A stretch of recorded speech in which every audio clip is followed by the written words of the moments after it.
Mute. It's been a while. Welcome back to the preview show. I'm joined today by AJ and Lou. We're going to talk about the upcoming game versus Ipswich on Tuesday. It's been a while for me. So, AJ, long time, mate. How you been? Alive and kicking, man. I've been good, man. I've been good. Everything's getting ready into the swing of things for Christmas. Running around trying to get things. Running around trying to navigate around Black Friday, and still hunting down the place to get bits for the family. Christmas time. Can't wait. And Lou, how you been? First we meeting. How have you been, mate? You all right? Yeah, I've been good, man. Nice to meet you, Pat. I've been waiting to do a show with you. Yeah, I've been enjoying it. Not so much enjoying Palace, but here we are. So let's get to that, actually. So, AJ, you said you didn't go to the game. We were talking a bit pre-show. What are your thoughts on yesterday's Newcastle match? So I saw the highlights. I saw the stats, and it feels like an opportunity missed. I think with the fact that Newcastle had no shots and the fact we had, 18? I understand that everyone was all excited and really elevated. And I'm assuming atmosphere-wise, if you would have been there, it would have been really, really good and sort of more of a relief thing. But I think when you look back at the stats and the opportunities that obviously were there in the game, that should have been one that we should have took that. We should have realistically took the 3 points. Now it means that sort of all guns blazing, we have to go hard on Tuesday because we cannot afford to realistically drop any points against Ipswich. It has to be 3 points minimum on Tuesday. But I've seen the highlights. I thought that, we looked a lot more comfortable. The fact that we had a lot more first team players back into this fold obviously showed that there was a bit more of a dominance in terms of the performance. And obviously, stats don't lie. We had the more shots, we created the most chances, but we have to be making the most of these chances and really being a lot more clinical in front of goal. That's pretty much as I can sum up yesterday's performance. Yeah. I if you haven't checked it out yet, I know Lou and Dee did the match reaction yesterday. So Lou, I want to talk to you about. There were like 5 big chances in that game. There was an Eze chance that came from Sarr very early when Eze couldn't control in the box. There was the Munoz chance from Sarr. The Sarr chance where Munoz had the second shot. Obviously, Mateta one in the box, and then Munoz goal at the end. So AJ's talking about chances created, and I think I agree with him. We created a lot of chances. What do you think we need to do to kind of get over the hump? Because people talk about we haven't scored goals. We scored 2 against Wolves, 2 against Villa, 1 yesterday. We have been scoring goals, but we don't seem to be able to get, that lead that we need to get. What do you think we need to do to kind of change things? I think first of all, getting a win in the Premier League is tough. It's tough. You've seen a few clubs struggle to get their first win. You've seen some teams still only on 1 win. Like, I think it's probably one of the most competitive Premier Leagues this year. Every team, even when I watched Southampton against Brighton on Friday, I thought Southampton were really good. I thought they moved the ball well. I think every team's got a decent squad. So it's number one. It's about.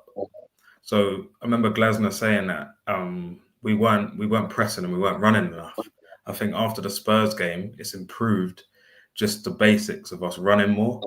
I think now we have to add the quality to the running. Also, it takes a bit of luck, I think, as well. I don't think we've played extremely badly. I think the confidence in front of goal isn't great. So I think maybe some more composure in front of goal and just being a bit more ruthless. But like I said, every game's tough. Yeah, I agree with that.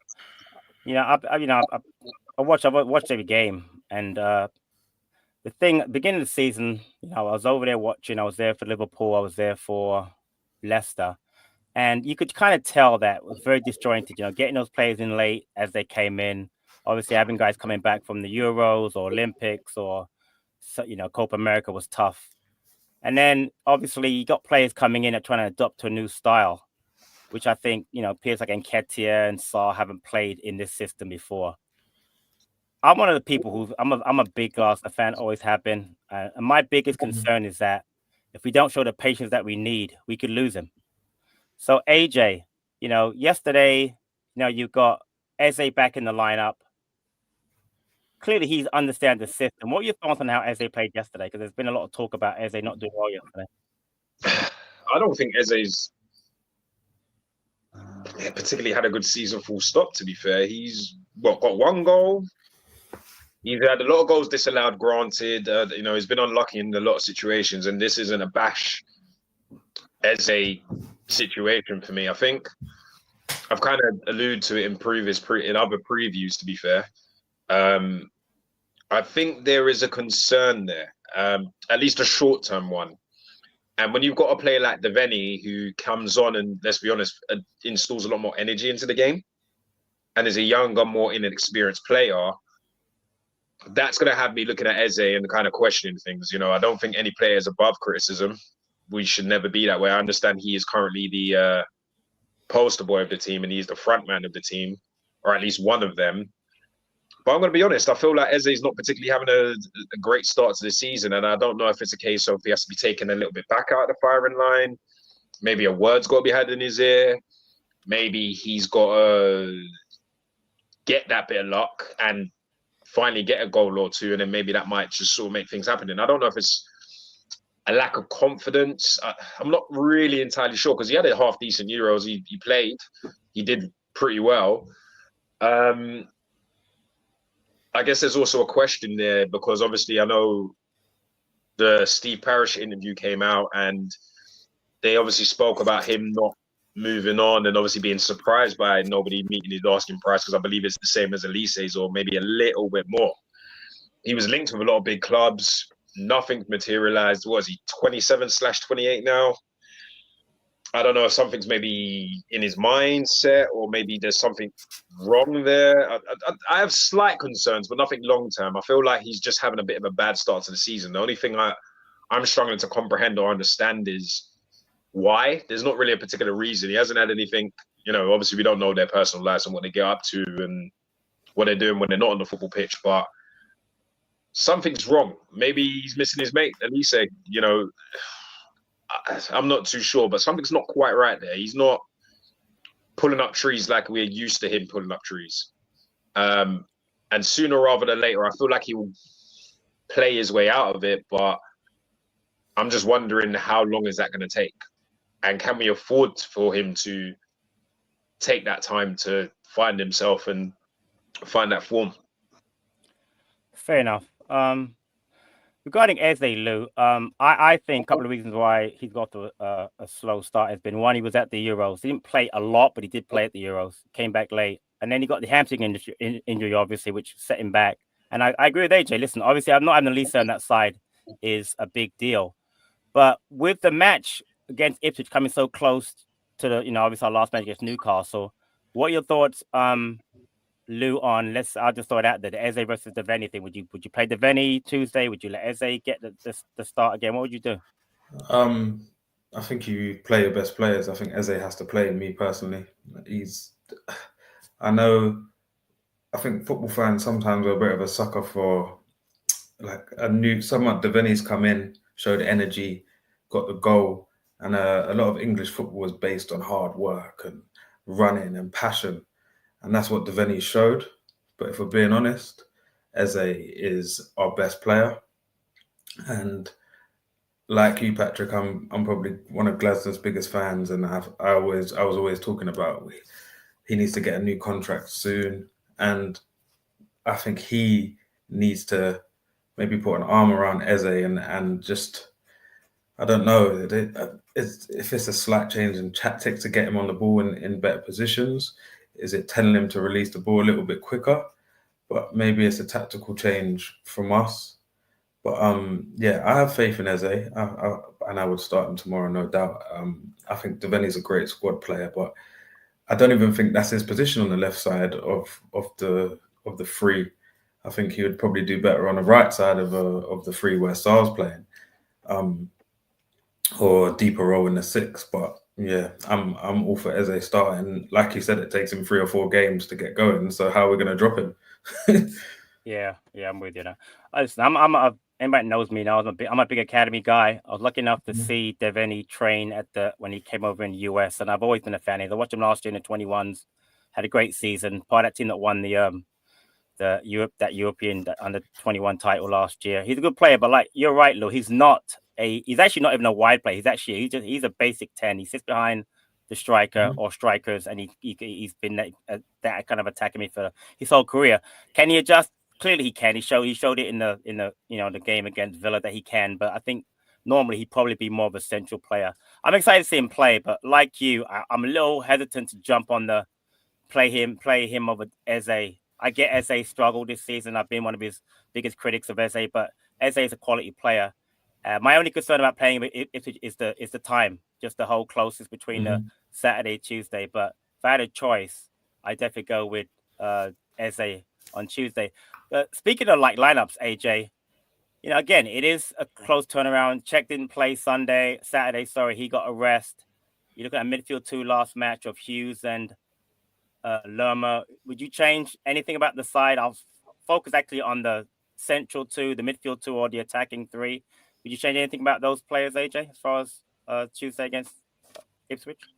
Subject to fitness, I would put in Doucouré over Lerma. D raised the point saying that obviously as time is progressing and he's recovering from the injury, he's getting more and more minutes, and maybe that's what the manager went and did in terms of Saturday. Henceforth, I probably would have started Lerma above Doucouré. Personally, given full fitness and on form right now, it would be Hughes and Doucouré for me. I don't hate the idea of Lerma. I absolutely love Lerma, but I feel like where it might be a little bit more physical with Ipswich than it would with Newcastle, I'd probably start Doucouré and then bring in Lerma, just basically do it the other way around. Just for something a little bit more fresh in the middle of the field. Fair enough. Lou, Nketiah played yesterday, obviously came on the subs, been out. Anything you change about the attacking 3? Obviously, yesterday it was Eze, Sarr, and Mateta. What would you do as far as, again, we are getting players back fit. Still, obviously, Wharton's not back, France is not back, but we are getting somewhat fit. Would you do anything else as far as the attacking 3? I don't think there's much we can change at the moment. I said the only thing we could probably do is maybe a slight tweak in tactics, a bit like how we done at Villa. I do think Sarr looks a bit more dangerous when he's a bit closer to Mateta. But like you said, every Premier League game is different, and you have to set up slightly differently each game. Eze, I would probably stick with the same. I think what made us so good last season was with the 2 10s. It was like a box midfield. So we'd create those passing sequences between the 2 centre midfielders. Wharton would transition the ball so quickly into those half spaces. We didn't need dribblers because we moved the ball so quickly. Right. And now where Eze's in the 10 and he wants to do the same thing, but Sarr's going in the opposite direction. He wants to go in behind. There's a disjoint in that box midfield, and then we don't have ball carriers out wide to cause issues out wide. So, like I think he's got to find a way to attack teams maybe slightly differently, and that's why I think game to game he's changing his tactics depending on the opponent, because we don't have the player profiles to have our own way and stick to it at the moment. Yeah.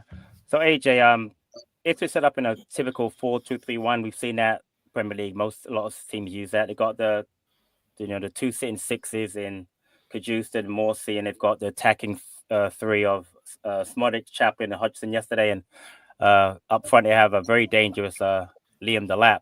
What are your thoughts, AJ, on Ipswich as far as have you seen them play this year? What are your thoughts on that game as far as how they set up? They remind me of the Blackpool. I remember when Blackpool came up with Ian Holloway and then they were just like lacing themselves after everyone, to be fair, just attack. The only differential is I will give Kieran McKenna a lot more respect, because as a coach and a tactician, he's definitely streets ahead of Mr. Holloway, as much as he has my respect for what he's done for us. Omari Hodgson is an absolute baller and massive threat in the middle of that park, and he does worry me. That's why was almost debating with myself about who we play in the sort of defensive midfield roles, because one of them is going to have to stay locked onto him or stay very, very close to him, because all he needs is an inch of space and he'll take a shot from 30, 40 yards out. He has no fear in terms of attacking.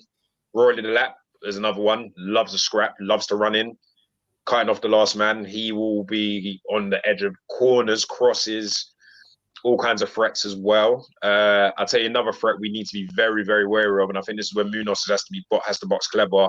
Leif Davis. I think he is an excellent left back. And should Ipswich go down, that's one that I think we should potentially be looking at if we don't resolve the whole left back situation. They've got a lot of threats in that team. They've got quite an exciting little team down in Ipswich. If I was an Ipswich fan, I'd be actually quite excited, to be fair, because they've got a team that could surprise and shock a few. And no matter who they're playing, they put in the work and they run a lot. And it's just that they've got this mentality where it's like attack, and any minute they can shoot from close range, put in a box, dribble it into the back of the net. They've got everything. So I think Delap, Hutchison, and Leif Davis are the ones that worry me the most out of the Ipswich attack or the Ipswich threat.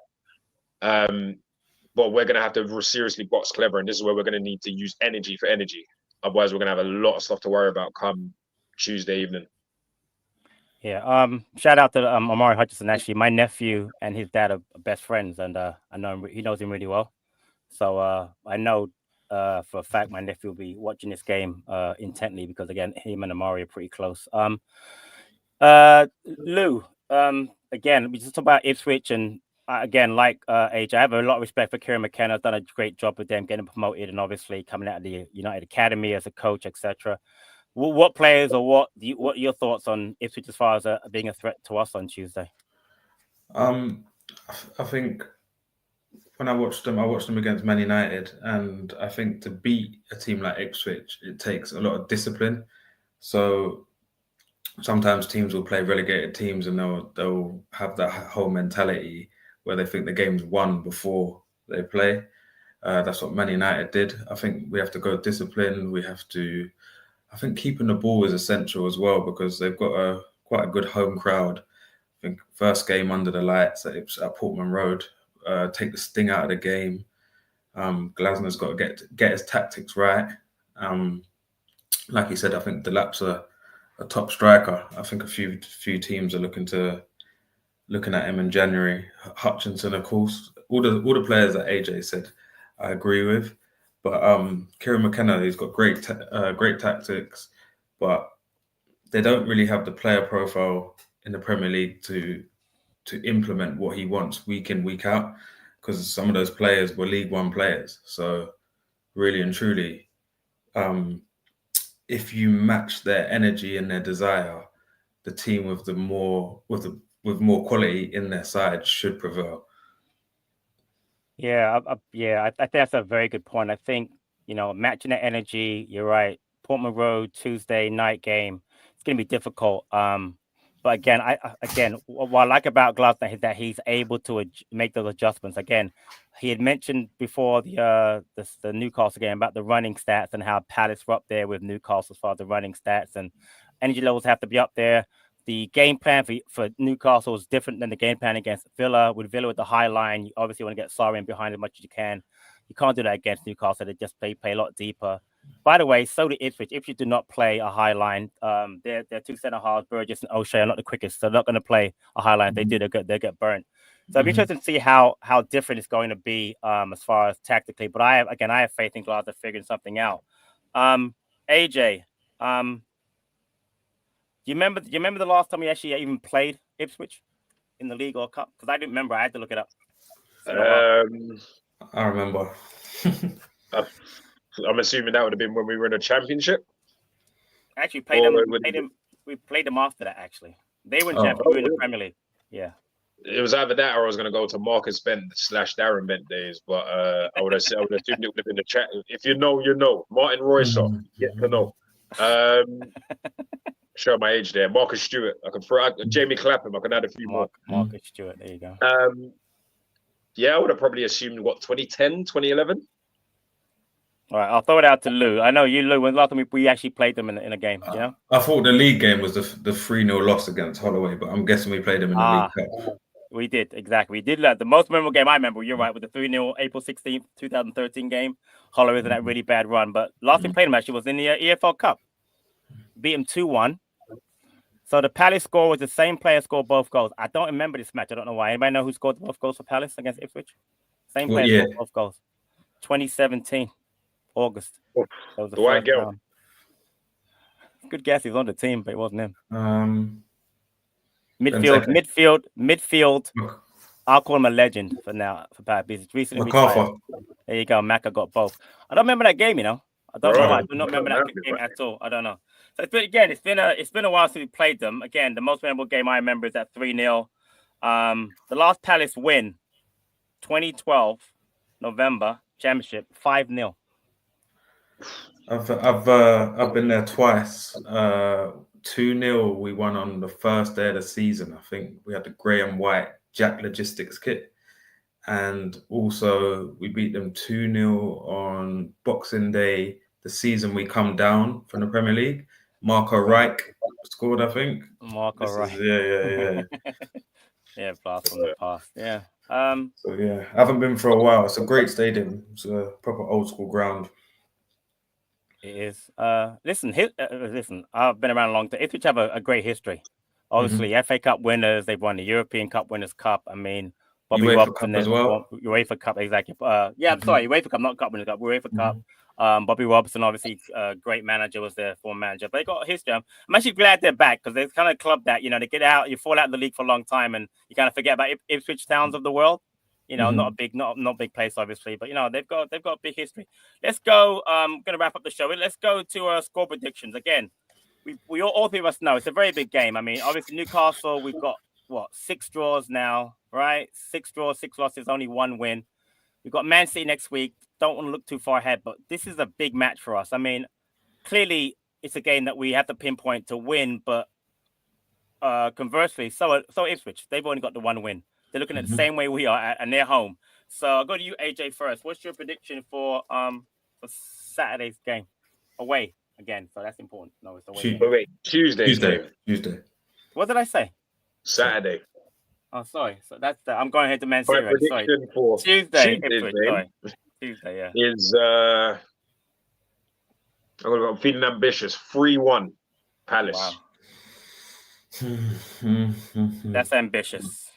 It's a big game, big points on the line. All right. They're coming off a loss, so that's a good thing. Again, lost to Forest on Saturday. Lou, what's your prediction for the game?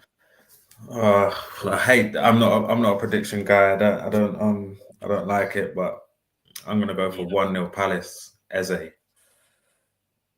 1-0 Palace. Lou, I wouldn't worry about it. When we used to do prediction leagues on this channel, none of us were prediction guys. So based on point, so I wouldn't worry about it.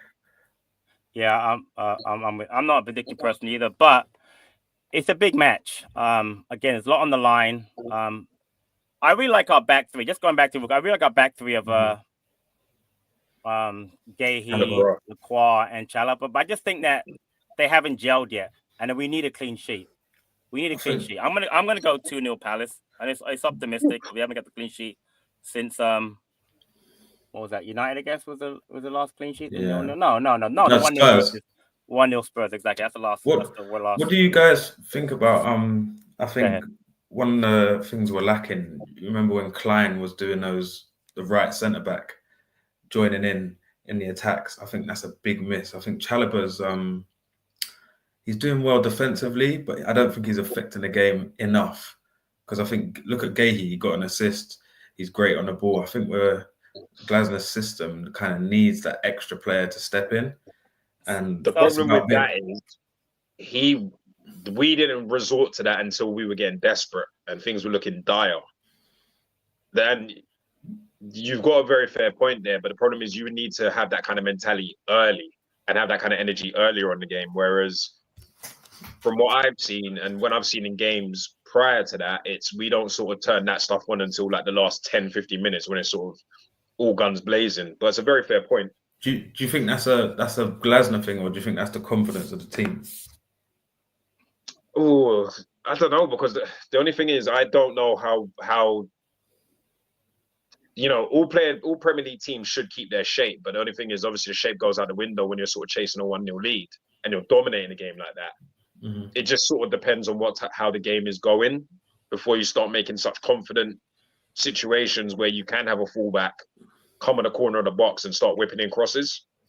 And I guess the thing we've also got to take into consideration is obviously so early on in the game, you are one bad cross or one bad sort of clearance from getting counterattacked crazy.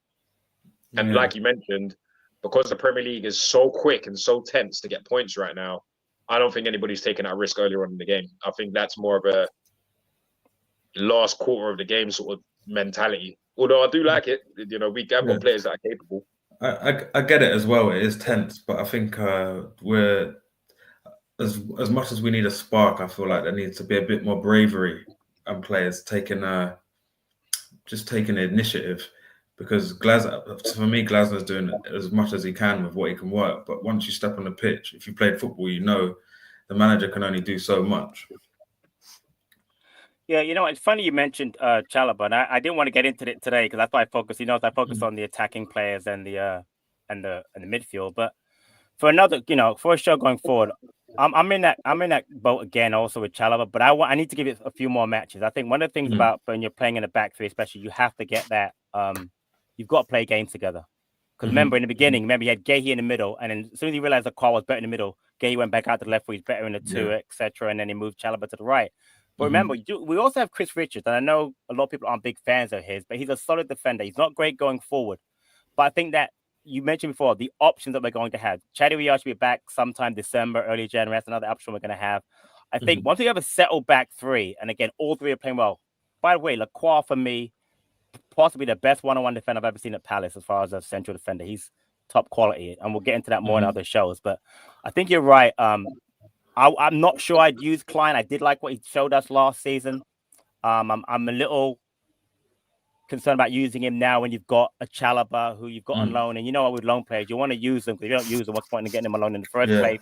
And there's also that thought about, you know, if we're going to possibly buy him next season, let's see as much as we can about him as we can.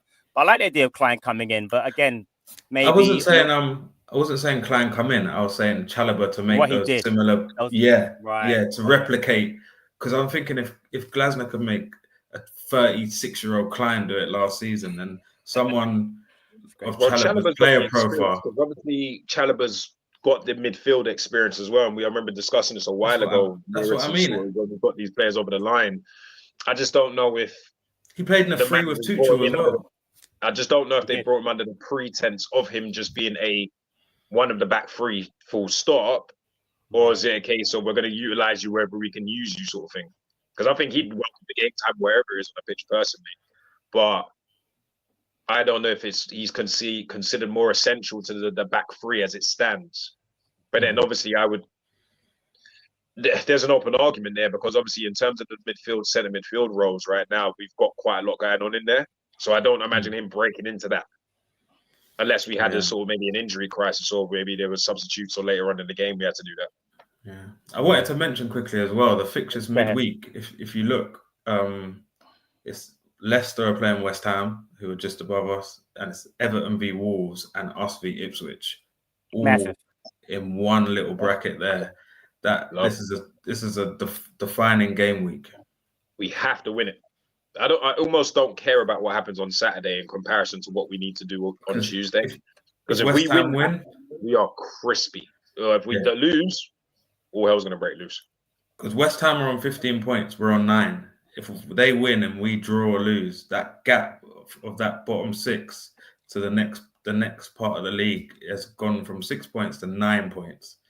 So a win is quite essential. It's quite funny you mention that because I looked at the league table today and I think to myself, if we beat Ipswich, that then just generates a gap between us having that relegation conversation to maybe that pushing up the league table conversation.